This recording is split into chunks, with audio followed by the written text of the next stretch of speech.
In today's video, I'll be showing you all the books that are on my yellow to be read shelf.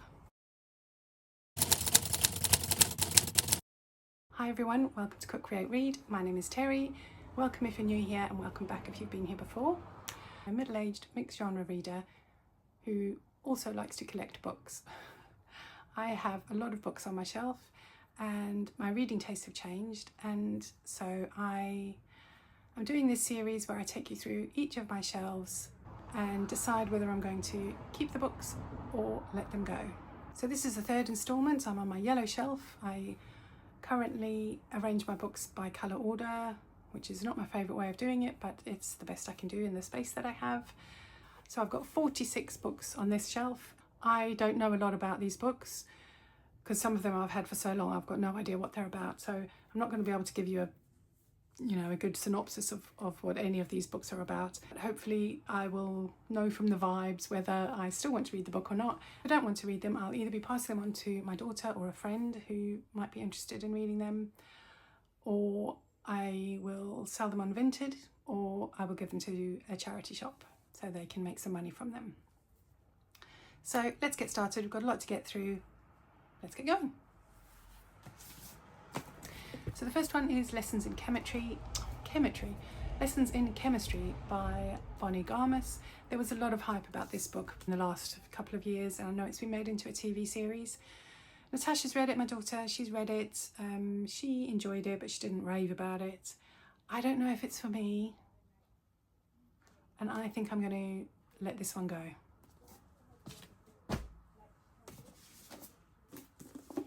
Next up, we've got How We Disappeared by Jing Li. I love this cover. Stunning, nice gold foiling as well, which I don't think you can see very well there. This is set in Singapore in 1942, so there's a bit of a war story going on, I think. Still interested in reading this one, so this one's a keeper. Then we have Matrix by Lauren Groff. This is another one that gets talked about quite a lot, and I think it's about a marriage that's dissolving. I think. Oh yeah, and I think it's about, is this the one? Or is that the other one? No, that's not the one. That's Fates and Furies, I think, where it's told from the wife's perspective and the husband's perspective. That's a different one, which I think I've also got, but I think that might be on the blue shelf. This one, what is this about? 17-year-old Marie, too wild for courtly life, is thrown to the dogs one winter morning, expelled from the royal court to become the prioress of an abbey. Marie is strange, tall, a giantess. Her elbows and knees stick out, ungainly. Okay, so I think this might be magical realism, which is not my vibe, to be honest. But I'm going to keep this because I feel like I'm going to really like Lauren Groff's writing. And I'm still interested in reading this one, so yep, keeping that one. Then we have The Reckless Girls by Rachel Hawkins. This is a book I bought in the Green Apple bookstore in San Francisco when we went on our first road trip in America. That was a few years ago now, and I still haven't read this, but what did I pay? $4.98. That's really cheap for books in America. It's secondhand. So I think this is like a domestic thriller, and love the cover. And still interested in reading this one. Rachel Hawkins, I have read, what's the Wife Upstairs? I read The Wife Upstairs, which I enjoyed. Wasn't one of my favourite books ever, but I did enjoy it. So yeah, I'm definitely going to keep this one. Next up, we've got The Tumbling Turner Sisters by Juliette Fay. This is a book that I believe is set within a circus, which I feel like I very much like. Why do I think that? What have I read that's in a circus? I read The Night Circus, which I didn't love, but like the setting. Geek Love by Catherine Dunn, one of my absolute favourite books ever. Absolutely love that book, which does not get talked about enough. Maybe I will talk about that in another video at some point. So anyway, still interested in reading this one, so that one is staying. Oh. Then we have Queen of the Night by Alexander Chi. This is ginormous. I thought this was a fantasy book, but it isn't. It's set in Paris in 1882, and it is about an opera singer, I think. Took 15 years to write this book. I mean, I'm not surprised because it's humongous. I'll keep this one. I mean, I don't know if I'm ever going to get to it, so I will keep this one. If I haven't read it by the end of this year, I might get rid of it. Is that a bit too ambitious? I don't know. I've got lots of plans for the rest of the year, so I don't know if that will happen. But anyway, I'm keeping it for now. Then we have The Dance Tree by Kieran Millward Hargrave. Not 100% sure what this one's about, but I'm getting kind of witchy vibes. And I don't know if that's accurate. I think it's set in Germany in 1518. Anyway, still interested, keeping it, love the cover, yes. Then we have Come Thou Tortoise by Jessica Grant. So I heard about this book from, is her name April Reads? Her name's April. Is her channel April Reads? I'm sure you all know her already, to be honest. And I think she was talking about this book when she was talking about books set around Christmas, and that's why I picked it up. I'm not a huge Christmas book reader, but occasionally I like to read a book set at Christmas. Who doesn't?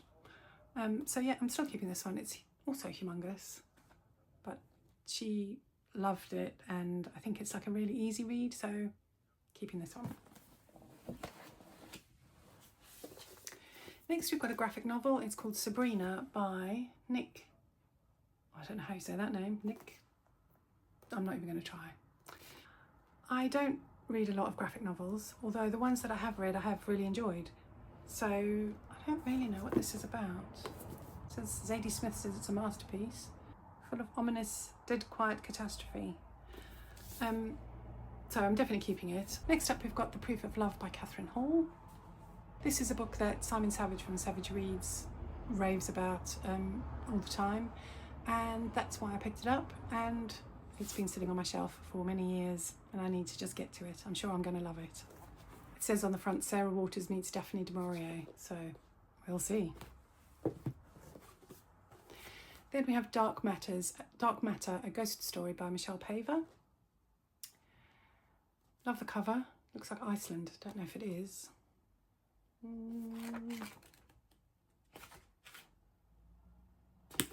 don't think it is Iceland, but it looks like Iceland.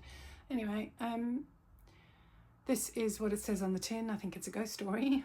So maybe I'll try and get to this Halloween season. Next up we've got Sufficient Grace by Amy Esbeth. This is, so Mercedes from Mercy's Bookish Musings had a subscription box a few years back, and this is one of the books that was in that box. It was called Moth Box. Here you go. It's called Moth Box. Unfortunately, it didn't last for very long, but I subscribed and I think I got all of them. I really like a lot of the books that Mercedes likes. I think this is a really quiet, kind of introspective novel with lots of nature aspects, which I really enjoy. So yeah, I'm still looking forward to reading this one. Then we have Shadow Play by Laura Lamb. I think this is the second one in a series. The first one's called Pantomime, which must have a different coloured spine because it's obviously not on this shelf, I don't think. And this is another set of, I think it's a trilogy set within a circus or something like that. So keeping that one. I actually think these might be out of print, and I don't think I have the third book, but I'm sure I'll be able to get it from somewhere. Then we have two books by Jamie Ford. We've got The Hotel on the Corner of Bitter and Sweet and Songs of Willow Frost. I don't really know what these are about. I know they are universally loved, pretty much. Historical fiction, as far as I'm aware. Still interested, still keeping. Next we have Black Bread, White Beer by Niven Govinden. I think this is about a woman who has just had a miscarriage, and she is driving to one of their parents' house with her husband. So it's about relationships and loss and grief and all of that good stuff. Then we've got The Unlikely Pilgrimage of Harold Fry by Rachel Joyce. This is another one of those books that are loved by everybody. I don't think this is for me. This is about an old man who just one day goes off and walks from one end of the country to another. And I know everybody loves it, but I think it's just not for me. I think it's going to be a bit too schmaltzy for me. I might have that completely wrong. If I'm wrong, let me know in the comments below. But I think I'm going to get rid of this one. Next we have The History of Love by Nicole Krauss. Now I've had this book on my shelves for at least 10 years and I haven't read it. It's so short, I don't know why. It's just never, it's just never fallen into my hands. It gets really good reviews, but why is it not calling to me? I mean, it's all the blurbs on it say it's amazing.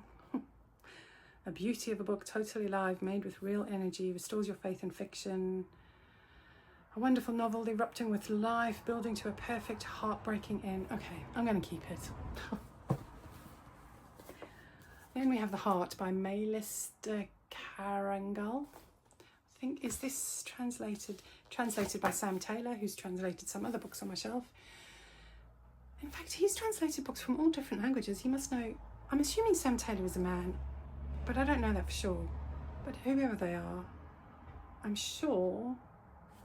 What is this translated from? I think it's Dutch. Oh, from the French. Okay. No, maybe it is just French books he translates. Anyway, or they translate. So this I'm really interested in reading this. It's about a boy who dies and his heart is donated to somebody else, and then it follows the person who receives the heart and how they're affected by the heart of this other person. Really interested in reading this. If you don't know, I work for the NHS. I'm in a non-clinical role. I did train and work as a nurse for a while, but I love anything to do with the human body, science, that type of thing. So I'm really, really interested in reading this, and I don't know why I haven't read it yet. I need to get to this one soon. Next up, we've got Desert Creatures by Kay Chronister. I think I got this book, because I know nothing about it. I think I got this in last year, I think for Christmas, I bought an advent calendar, a bookish advent calendar, and you got a book for the 24 days of the advent. And I think this is one of them. I wouldn't recommend that. I didn't really like many of the books that were in the box. A lot of them were odd, like really weird kind of editions, which, that's not the be all and end all, but I do like a book to be aesthetically pleasing in some way. And a few of them I'd already read, and yeah, so I wouldn't recommend that advent box. But anyway, this one, I think I kept this one because I think it's set in Las Vegas in the future, and it mentions strange cults on the back, so it's a keeper. Next, we've got Bastard Out of Carolina by Dorothy Allison. This is another book that Mercedes from Mercy's Bookish Musings has recommended a lot in the past. This is a Southern lit book, and I still want to read it. Then we have Spill, Simmer, Falter, Wither by Sarah Baum. This is a book about a relationship between a man, I think, and his dog. And I have a dog. This is one I just don't know when I'm ever going to pick it up. But, there might be some kind of reading prompt about an animal. I'm going to keep this one for now.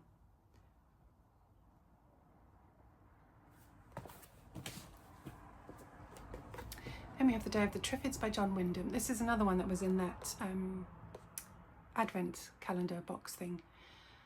This is a classic that I haven't read, and I don't like this edition. So it's got a horrible shiny cover, but this is it's like a science fiction about plants that overtake humanity, I believe.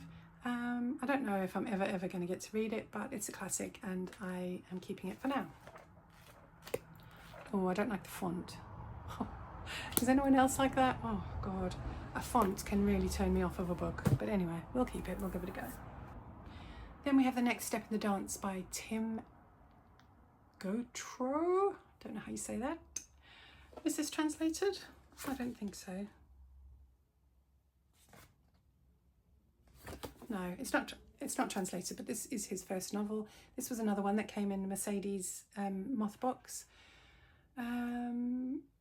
Southern literature. She likes a lot of Southern lit. I think this might be a coming of age story, and I am keeping it. And we've got The Mistress of the Art of Death by, I was going to say Ariana Franklin. This is about it's set in the medieval, in 1171 in England, and I think it's about like what we currently would call a pathologist or medical examiner who does autopsies, but it's about I think it's the first woman who did that kind of role. So I'm still very interested in reading that one. Then we have 100 Shadows by Huang Yungan, and it's translated by Jung Yi-won. Please excuse my pronunciation. Oh, this was another moth box. I believe this is a Korean novel. I love Korean literature. I love Han Kang. Love Korean films as well. Definitely keeping this one still.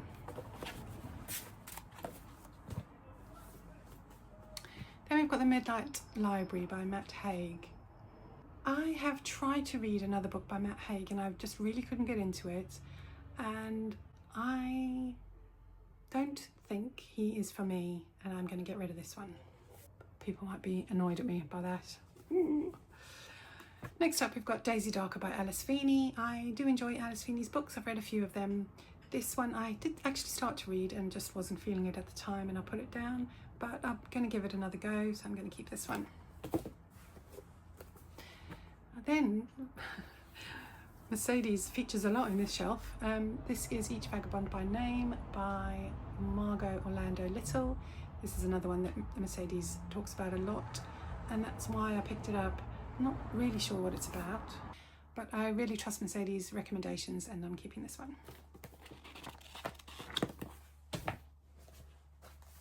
Then we've got From a Low and Quiet Sea by Donald Ryan. I think this is about Syrian refugees coming to England, and I am still interested in reading this, so I'll be keeping this one. Next up we've got Washington Black by Essie Edgigan. Definitely keeping this one. I love this cover and I just need to get to this. I think about this book a lot and I don't know why I haven't read it yet, so definitely keeping it, and hopefully we'll read it soon. Then we have Remarkable Creatures by Tracy Chevalier. I have read The Girl with a Pearl Earring by her, which I really loved. I think this one is about a group of women who find fossils on the English beach. I love the cover, and yeah, still want to read this one, so keeping this. Next up we've got Saman by Ayu Utami, and this is translated by Pamela Allen. This is set in Indonesia, and I'm still interested. It's only a shorty. How many pages are we? It's like less than 180 pages. Keeping this one. Next up we've got When the Lights Go Out by Caris Bray. I think this is the story of a marriage, and I love the cover, and I'm not 100% sure what it's about, but I'm going to keep this one. I think I'm going to like her writing, so keeping this one. I'm running out of space. Then we have A Slip of a Fish by Amy Arnold. I think this was another Mothbox book. I think this one is about a mum and her young son and their life together in kind of the wilds. It says it's a devastating portrait of motherhood, loss and love. Sounds like it might be a heartbreaker. Keeping it. Then we have got Meter 210 by Hwang Sok Yong, translated by Sora Kim Russell and Yong Jae Josephine Ray. This was shortlisted for the International Booker List in 2024. Some more Korean literature, which I am very much interested in reading, so keeping this one. So this one is about 3 generations of a family of rail workers. Folklore, lyrical, masterpiece, 30 years in the making. So there we go. Then we have Blindness by Jose Saramago, translated from the Portuguese by Giovanni Pontiero. This is a classic. I still want to read it. Very much interested. This is like a dystopian book where everybody starts going blind, and very much interested in reading it. The only thing that puts me off are the long paragraphs. Soz, not a fan, but we'll see. And then we've got two fantasy novels which are not in the same series but by the same author. We've got Assassin's Quest by Robin Hobb and Ship of Magic by Robin Hobb. This is I think it's the third one in the Farseer trilogy. I've read the first one called Assassin's Apprentice, is that right? Anyway, and I really loved that. I read it ages ago and I really loved it and wanted to carry on, but they are humongous. The first one isn't humongous, the first one's quite short, but the second, number 2 and number 3 are like huge like this. But I really, really, really want to read these books and then move on to the Ship of Magic series. These are Robin Hobb's written like a load of fantasy novels that's like different series, but they all kind of interconnect somehow. And this is another set of books that I was interested in because of the way Mercedes talks about these books. She raves about them and I really, really want to read them. I just know that they're going to take me quite a long time to read, and sometimes, I don't know, what difference does it make how long it takes you to read a book? So maybe I'll try and start prioritising at least the second one in the book, which is not this. This is the third, I think. Can't think what the second one's called. Anyway, it doesn't matter. It'll come up at some point because I do have it. I don't know why it's not on this shelf because it looks the same as this. Anyway, boring story. Want to read this and eventually this. On to the last little pile now. We have got The Hottest Dishes of the Tartar Cuisine by Alina Bronsky, translated from the German by Tim Moore. So I think this one is set in the Ukraine, I believe. And it's about a mum who finds out that her teenage daughter is pregnant and the fallout from that. Still very much interested in reading this. Then we have June Rain by Jabor, excuse my pronunciation, Duahi, translated by Paula Haydar. So this one follows the story of it's set in Lebanon, and there's a shooting that happens at a church and it kills like 12 people, and it's about the effects that has on the community. Still very much wanting to read this one, so keeping that. Then we have A Girl is a Half-Formed Thing by Emma McBride. This was a huge book several years ago. It's a stream of consciousness book, which is what puts me off, but it's very short. That's what attracts me. I like Irish literature, and so I'm keeping this one, and hopefully I will get to this one soon. This might be one that I could try maybe on audio. I'm not a big audio fan, to be honest, but it might be one that might be better on audio, but we'll see. But definitely keeping that for now. Then we have Play It As It Lays by Joan Didion. Joan Didion is an author that I really want to read from, and this I think is as good a place to start as any. And I think it's set in LA, which is why I picked this one, because I bought it before we went to LA on our recent road trip, but I never got around to reading it before then, but still want to read this. Then we have My Absolute Darling by Gabriel Talent. Yep, Talent. I don't know much about this one, but I get the vibe that it's a bit like My Dark Vanessa, which I read a few years ago, which I enjoyed, if that's the right word to use for that book. Is it the same kind of thing? Yeah, I think it's kind of in that vein. Stephen King says it's ugly, beautiful, horrifying and uplifting, a masterpiece. And it follows a young girl called Turtle who's 14 years old, and she lives with her dad, and I think she doesn't have a great childhood. I think this is a harrowing one. Still want to read it, so keeping that one on my shelf. Next up, we've got Mad Honey by Jodie Picoult and Jennifer Finney Boylan. This actually isn't mine. This was linked to me by a co-worker who did come to me with this ripped cover. That wasn't me. This from my colleague at work, and she lent it to me ages ago, and I haven't got around to reading it. It's big. I have a love-hate relationship with Jodi Picoult. I've read a few of her books and really enjoyed them, but I haven't read anything from her for a good few years. So I don't know if she's still my cup of tea, but I need to at least give this one a go because, you know, my colleague thought I would like it, so I need to try and prioritise this one. The last two, which are pretty chunky. This is The Best Fun We've Ever Had, The Most Fun We've Ever Had by Claire Lombardo. This was on either the Women's Prize or the Booker Prize long or short list recently in the last few years. It's absolutely chunky. Feels very much like a summer book to me. Should have got around to it this summer, but haven't done. But I'll keep it because I think I will read it at some point in the future. How many pages is this? Because it feels like 1,000. It's around 530 pages. And then the last one on this shelf is Crossroads by Jonathan Franzen. I haven't read anything by this author. I've got no idea what this book is about. But something tells me that I will like his books. I've got a few on my shelves. So if you've read any of his books, let me know in the comments where you think I should start. Is this a good place to start? I've got some others. I'm not exactly sure which ones, but let me know what you think. Or should I just not give him a go at all? Because he's a big boy. He's going to take some time. Those are all the books on my yellow to be read shelf. So I'm getting rid of 3 books there, so yay me. If you have read any of these books, please let me know in the comments below. If you think there's any on here that I need to get to straight away, please let me know. If you think the 3 that I'm getting rid of is a huge mistake, let me know. If you've enjoyed this video, please give it a thumbs up and consider subscribing to my channel. I'd be really, really delighted if you did. Thank you for watching, and I will see you again soon. The next installment will be my green shelf.